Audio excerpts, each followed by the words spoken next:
बहुजन समाज की हर खबर पाने के लिए सब्सक्राइब करें अम्बेडकर पीपल्स वॉइस और बेल आइकन दबाएं। बाबू जगजीवन राम की धरती, ये धरती है क्रांति की जननी। परम पूजनीय बाबा साहब अम्बेडकर ने वोट का अधिकार दिया है और वो वोट का अधिकार बिकने के लिए नहीं दिया है। किस लिए दिया वोट का अधिकार? गुलामी से मुक्ति के लिए। समझ रहे?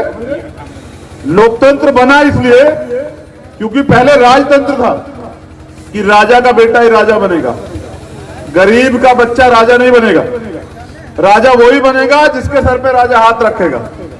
तो लोकतंत्र बना इसलिए कि एक मजदूर का बच्चा, एक किसान का बच्चा, एक गरीब का बच्चा, एक महिला जिसको अबला कहा जाता है, उन तमाम लोगों को राजनीतिक शक्ति देने के लिए, और वो इसलिए कि वो रुपए पैसे वाले ना बने, वो अपने लोगों की सेवा करें, इसलिए लोकतंत्र बना।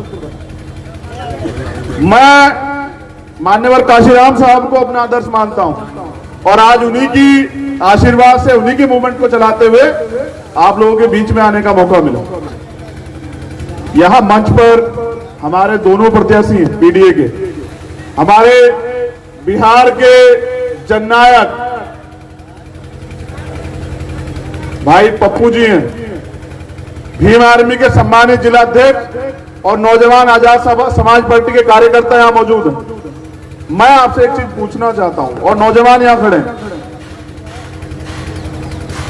क्या अपने महापुरुषों के सपने को कुचलने की जिम्मेदारी आपने ली है क्या?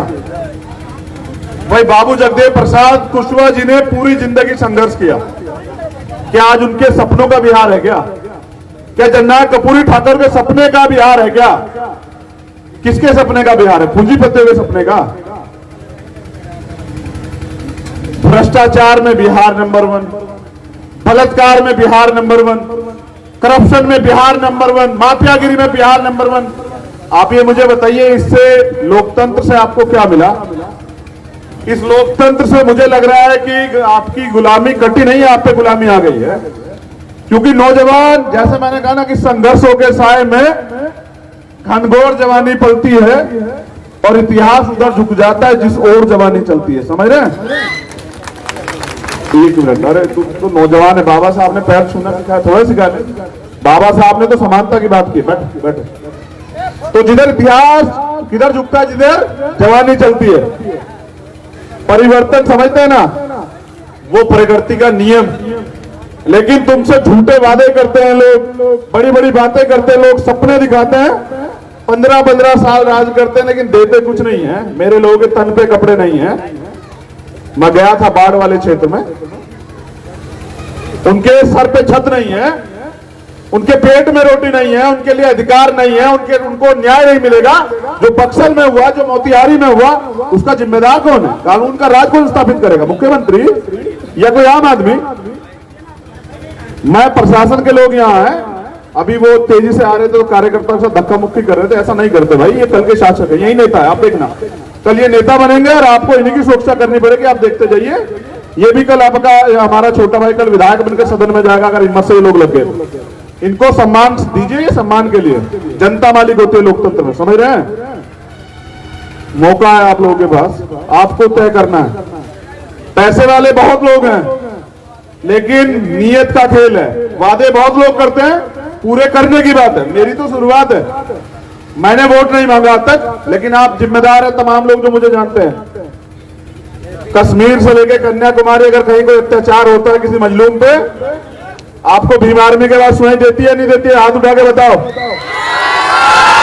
क्या भीम आर्मी के लोग जवाब देते हैं नहीं देते हैं? मगर मैं देखता हूं कि जब हमारे कार्यकर्ताओं पे लाठी चलती है, मुकदमे लिखे जाते हैं, उनको जेल भेजा जाता है, तो कोई नेता साथ नहीं खड़ा होता। मैंने 100 तरह के अपमान सहे अपनों से, 100 तरह की आरोप सहे, लेकिन मैंने तय किया कि अपने महापुरुषों के सपने को पूरा किए बगैर मैं मरूंगा नहीं। तो मेरी जान, मेरे सपने तो आप लोगों तक सीमित है, क्योंकि इस लड़ाई जो है आपकी है। और इस आपकी लड़ाई को मैंने यहाँ, क्योंकि जब मैंने दिल्ली में देखा, बहुत गौर से सुनना, क्योंकि सबसे ज्यादा मजदूर जो है वो बिहार से जाते हैं वहां, और जब कोरोना का समय स्टार्ट हुआ ना, तकलीफ में, चप्पल नहीं पैरों पे, पेट में रोटी नहीं, बच्चे के लिए पानी नहीं, कुछ नहीं, अगर है तो अपमान, तिरस्कार, लाठी। मैंने देखा कि ये मेरा भाई जो है ना लड़ रहा, उनके लिए रोटी की प्रबंध कर रहा। मैंने बाढ़ में देखा जहां कोई नहीं जा रहा था, ये जा रहा था। तो मैंने पूंजीपतियों से समझौता नहीं किया, मैंने उससे समझौता किया जिसका दर्द मेरे जैसा, बिल्कुल, जो बिहार में बदलाव चाहता है। और मैं आपसे चाहता हूं कि आप बिहार में मेरे भाई को मौका देंगे नहीं? दोनों हाथ उठा के बताइए।